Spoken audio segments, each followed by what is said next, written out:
কৃষ্টিকে যেন রাখাতে পারবে, চেষ্টা করছে। কৃষ্টি বান্ধবের টাকা দিয়ে স্পেশালি কি করার কথা? কৃষ্টিকে যারা মেনে চলছে, কৃষি মেনে চলে, সে ফেভার করা, লোককে সাহায্য করার দরকার করা। তাহলে কৃষ্টি বান্ধব আর আমাদের ওই সস্তানি নয় যে ভাতৃভোজ্য বা ভূত যোগ্য, যেটা ওটা তফাৎ কি? তফাৎ কিছুই নেই আসলে। সার্ভিস দিয়ে যাচ্ছে কথা, যা কিছু করতে যাওয়া যায় তাদের বিশেষ বিশেষ কাজে কিছু ফান্ডের দরকার হয়। হ্যাঁ, সেটা ঠাকুর জোগাড় করেছেন তো এবার তো কৃষ্টি বান্ধব গুলো ইউটিলাইজ করে। তুমি একটা কথা বলো, আমি যে ভারতবর্ষের যে অবনতি হলো 46 সালের পর থেকে, আফটার ইন্ডিপেন্ডেন্স সাথে ক্যাটাস্ট্রফ হলো, সেটা হচ্ছে ডিভিশন, মাস যে যার কারণে আপনার দেশ বিভাগের পরে যাও, কত লোকের বাস্তুচ্যুত হতো। তবুও হিন্দু বলতে যারা ছিল, মুসলমান বলতে যারা ছিল, তাদের কৃষ্টি ব্যাপারটা কিন্তু আছে, গুন্ডা ফুটা তো সবসময় আছে।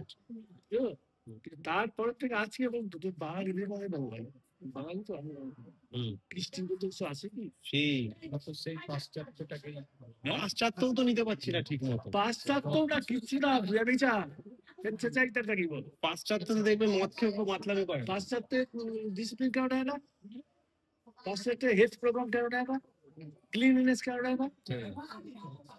স্বেচ্ছাচারিতা বাঙালির দাবি, তাই না? এইটাই তো কৃষ্টি বান্ধব। ঠাকুর বলছেন বাংলা জাতলে ভারত জাগবে। এখন বাংলা যে অবস্থা হচ্ছে, ঠাকুর বলে বলতে যে বাংলা ঘুমালো, ভারত ঘুমালো। ঠাকুর যা বলে করি তো আমরা, জাগবে। আবার ঠাকুর যখন আসবেন, নতুন করে তিনি কি করবেন তার আলাদা প্রোগ্রাম হবে। আর এদের হাত থেকে যাই পেতে হবে। হ্যাঁ, এরা জাগাবে। ঠাকুরকে ঘুম পাড়িয়ে দেয় যারা, বাংলা জাগাবে। আমরা কি করতে পারি? আমরা তোমাদের চেষ্টা করো, তোমাদের মতো করে ঠাকুর কত চলছে তখন চলবে, আরো বিঘটন চলতে হবে। এত লোক ঠাকুরের নামই এত পলিউটেড হয়ে গেছে, ঠাকুরের নামটাই তো সব দেখিস না কেন? ভালো খুঁজে বার কর, লোক খুঁজে বার কর। প্রচন্ড স্লো হচ্ছে, ভ্যাকসিন দে, প্রচন্ড স্লো হচ্ছে, প্রচন্ড স্লো। ওই তো মানুষের বেঁচে থাকার আর্জিত আছে, আছে। যদি সব পলিউটেড হয়ে থাকে, এতগুলো লোক এখানে আসছে কেন? তাই তো কম করে এসছে তো। ব্যক্তিগত দেখলে আমাদের, আমিও পলিউটেড, সেই সব পলিউশন তো নিয়ে চলতে হবে আমাদের, গঙ্গার ধারার মতো। না, কিছু মানুষ তো এইভাবে চলছে বলি তো তারা একটা বেশ পয়েন্ট, মানে তাদেরকে দিয়ে আর 5 জনকে ধরা যাচ্ছে যে এরা ভুল পথে যাচ্ছে। সুতরাং এটাও একটা মানে সমাজের এটাই আসল কথা। বহু লোক জেনে বুঝেও আসতে পারছে না, নানান প্রেসারে। ওদের দুর্বলতা আছে, থাকবে, হতে পারে, জাগলে পরে আসবো। আবার যত আমরা মনিটারিলি বলেন বা এস্টাবলিশড ওয়াইজ স্ট্রং হচ্ছে, এস্টাবলিশমেন্ট ওয়াইজ স্ট্রং হচ্ছে, তখন লোকজন একটা কনফিডেন্স নিয়ে আসছে। এই আশাটাকে কি আমি মনিটারি স্ট্রং হওয়ার থেকে বেশি নজর দিতে নেই। যে মুহূর্তে পূর্ণ তুমি, সে মুহূর্তে কিছু তো হবে না, এরকম ভাবে চলতে হবে। টাকা আছে, চাকচিক্য দেখতে চাই তো, টাকা আছে, আছে কোথায়? জনতার মধ্যে আছে। ঠাকুর কি বলতেন? আমি বুঝি আমার যা কিছু আছে সমস্ত কিছুকে মানুষের এবং হিসাবে। তার কোনো ব্যাংক ছিল? তখন পুঁজিগত ব্যাপার ছিল কি? পুঁজি তো ছিল। পুঁজি আর পুঁজিগত দুটো আলাদা। সেই পুঁজি যখন কোনো স্বার্থের জন্য এক জায়গা থেকে জমা হয়ে যায়, সেটা পুঁজিপতি বলো। পুঁজি যখন ডিসক্লোজ হয়ে যায় সকলের জন্য, সার্ভিস ফান্ড বলো, বল নাকি? ঠাকুর তাই ছিল। আর সার্ভিস দেবে কারা?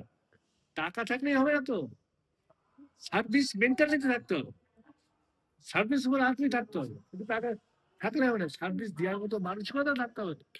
সেই মানসিকতা লোক কমে আসছে। ঠিক করতে হবে, সেটা কি করতে হবে? নিজের সার্ভিস দিতে হবে আর যাজন করবে। সার্ভিস মানে একটা জিনিস সবাই বোঝে যে ওই গরিবদের অন্নদান, খাবার, ওটা একটা। তারপরে এই যে ট্রিটমেন্টের জন্য টাকা দিই, ধরেন কেউ দিলাম ওটার চলনটাই এরকম যে আবার মরে যাবে না, আবার কাজে পরিচালনায় যাবে। কত ট্রিটমেন্ট করাবো? ঠাকুর ট্রিটমেন্ট ছেড়ে তো মানসিক ট্রিটমেন্ট আরম্ভ করলো। অনেক বাধা আছে, তুমি খুঁজে খুঁজে বাধাগুলো তুলছো, পেপারগুলো কথাগুলো বলছো না, এবং তোমার একটা পরপর হয়ে যাচ্ছে। কে বলছে বাধা নেই? এত বেশি বাধা আছে যে সেই বাধাতে পালিয়ে যাবে অন্য লোকে। ঠাকুরের মধ্যে অনুরাগানো লোক থাকবে, মানুষকে ভালোবাসে যারা, ঠাকুরকে ভালোবেসে তারা থাকবে। বাধাই তো। আনন্দ নাই এখানে। এ ঠাকুর তাহলে লোকে যত বিশেষ নেই আসে এখানে, এখানে কিছু পাবে না। কার বলো? ঠাকুর জয় গুরু, জয় গুরু। ঠাকুর সন্ন্যাসী বানাননি কেন? তাহলে তো অনেকটা সোজা হতো মনে হয় কাজ, বাড়ির পিছু টান থাকতো না, পিছু টান থাকতো না। সন্ন্যাসী নাম দিয়ে গৃহী সন্ন্যাসী তো বলেছেন ঠাকুর। হ্যাঁ, গৃহী হলে তো সন্ন্যাসী আর সকলেই ঠাকুরের মতো গৃহী সন্ন্যাসী, কোনটা লাভ বেশি হয়? সন্ন্যাসীর জন্য যা স্যাক্রিফাইস করতে হবে অতটা না করে গৃহেতে থেকেও সন্ন্যাসী ইষ্ট করে চলছে, আরো বেশি এফেক্ট হবে। তো সন্ন্যাসীরা থাকবে জঙ্গলে, এদিক ওদিক থাকবে, মাঝে মাঝে এসে মাঝে মাঝে এসে গৃহস্থলে বসে যে আবার চলে যাবে, তেমন বার্ডেন কিছু নেবে না। ছেলের বার্ডেন নেই, লেখাপড়া নেই, মেয়ের বিয়ের সমস্যা নেই, অর্থ যোগানের সমস্যা নেই। আমি দেখেছি বহু লোক এই যে বিয়ে হয় তারপর থেকে ইষ্ট কাজের ইন্টেন্সিটি কমে যায়। আচ্ছা দাদা, আমি বলছি যে এই সস্তানি এস্টেটের ব্যাপারটা, এটা তো কোথাও আজ পর্যন্ত তৈরি হলো না সেরকম। জমি টমি কিনে টেনে হচ্ছে একটুখানি, তবে যতটা প্রয়োজন অতটা কিনেছে। ওরা কি দেখো, একটা কথা স্বীকার করা যাবে না, যা কিছু করো সত্যি কথা বলো, তুমি জানো সাংগঠনিক শক্তি বড়, সাংগঠনিক শক্তি। তাদের ঠাকুর বিদ্যুতের এই কথা বলতেন না, ধর্মং সংঘং সংঘ মানে কি? যেই সংঘ বুদ্ধের নীতিবিধিতে পরিচালিত হয়, জীবন সংঘ না। দাদা গিরিশ বাবু আসছেন। জয় গুরু ভাই, কেমন আছো? ভালো আছো তো?